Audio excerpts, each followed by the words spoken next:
Perkenalkan, nama saya Tia, Tia Mariam, biasa dipanggil Tia. Jabatannya senior 3D artist. Halo, nama gue Stella, gue di Kunkun sebagai senior 3D artist. Kenalin, namaku Rudel Lestari, di sini sebagai junior 3D artist.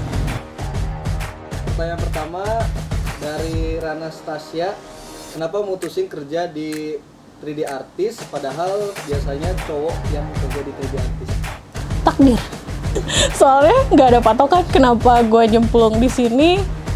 Nggak tahu, takdir aja. Tiba-tiba kenalan gue kan kerja di sini nih. Kalau ada yang tahu Elsa, dia yang bawa gue ke sini. Terus yang kenalin gue dunia 3D artist tuh pertama tuh dia. Jadi berkat dia gue ada di sini. Oke, sebenarnya kalau boleh jujur, meskipun gue lulusan arsitektur, tapi gue nggak suka ngedesain. Dan dari gue lulus kuliah, gue udah langsung kecemplung ke dunia archviz, jadinya keterusan sampai sekarang udah sekitar 3 tahunan. Kalau misalnya ditanya, kalau misalnya dibahas karena banyak cowok di dunia archviz, gue pribadi sih nyantai ya, karena jujur gue lebih senang kerja sama cowok sih gitu. Jadi sebenarnya awalnya tuh aku kerja di studio interior, tapi karena suka hobi ngerender gitu, jadi sambil nge-freelance visualisasi interior gitu, bisa kerja jadi artis karena tiba-tiba dikontak sama pihak Kunkun, ditawarin buat join di sini, jadi sekarang kerja di sini. Dari Yusfira Anissa, pertama kali belajar pakai aplikasi apa kak? Dan improve-nya gimana? Ikut kelas atau lihat tutorial atau gimana nih? Oke. Pertama kali bisa, kayaknya semua sama, SketchUp V-Ray. Semuanya sama. Dari situ gua kembangin di 3D Max. Emang udah megang 3D Max sih sebelum masuk Kunkun. Setelah masuk Kunkun dikembangin lagi dengan terpaksa karena kebutuhan pekerjaan. Jadi improve-nya dimulai dari pekerjaan. Gue belajar pertama kali itu tuh dari zaman kuliah. Waktu itu pas lagi ikut sayembara, itu ada teman gue yang satu tim sayam sama gue itu dia udah bisa ngerender tuh. Terus gue tapi masih pakai V-Ray SketchUp dan gue belajar di sana. Kayak gue ngeliat nih kan kerja bareng kan, terus ajarin dong ngerender kayak gitu. Terus kalau nggak improve sendiri, itu langsung megang proyek di Kunkun.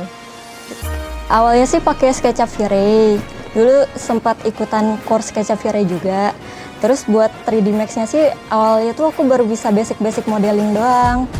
Terus improve-nya ya karena ya belajar dari senior di sini sih. Diajarin sama senior di sini. Dari Chef Ray, cara menentukan mood bagaimana nih kak? Terus apakah ada tipsnya? Tipsnya balik lagi sih, kalau mood itu referensi. Dan paling pertama sih pasti gimana klien. Soalnya kalau kliennya maunya sore ya pasti kita bikin sore. Kalau misalnya pagi ya pagi. Cuman dari situ kita improve lagi berdasarkan referensi.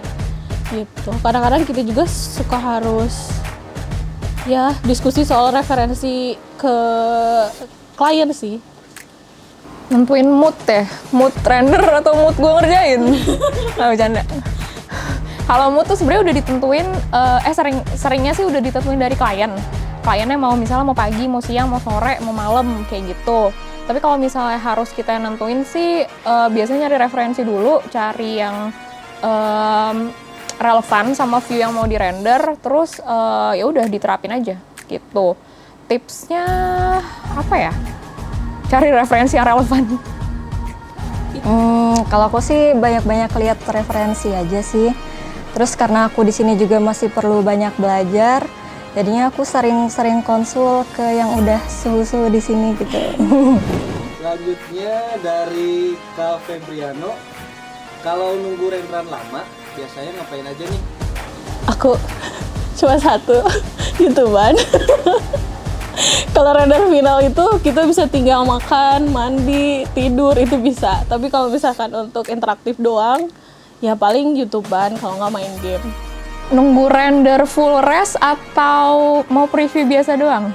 Kalau full res biasanya gue tinggal kayak mau pulang kerja, ya udah gue setting render, gue klik render terus gue pulang. Jadi besoknya rendernya udah beres. Kalau misalnya render preview doang yang kayak cuma 10 menit, 30 menit lah paling lama, YouTube. Biasanya sih kayak nge-Netflix gitu. Terus kalau lagi rajin lihat-lihat tutorial. Terakhir, pesan-pesan untuk female 3D artist di Indonesia. Intinya sih kerja di dunia 3D artist tuh nggak ada gender ya. Yes. Pokoknya kalau misalnya lo yakin bisa, ya lo jalanin dengan konsisten. Dan jangan takut buat coba dan terus belajar. Konsisten aja, dan apa ya, kalau misalnya emang lagi jenuh, istirahat dulu, jangan lo paksain kayak aduh gue belum bikin karya yang bagus nih tapi gue udah jenuh banget, ya udah istirahat dulu, take a break, nanti lanjut lagi biar hasilnya lebih bagus gitu. Tetap semangat aja sih dan terus berkarya. Kamu pasti bisa.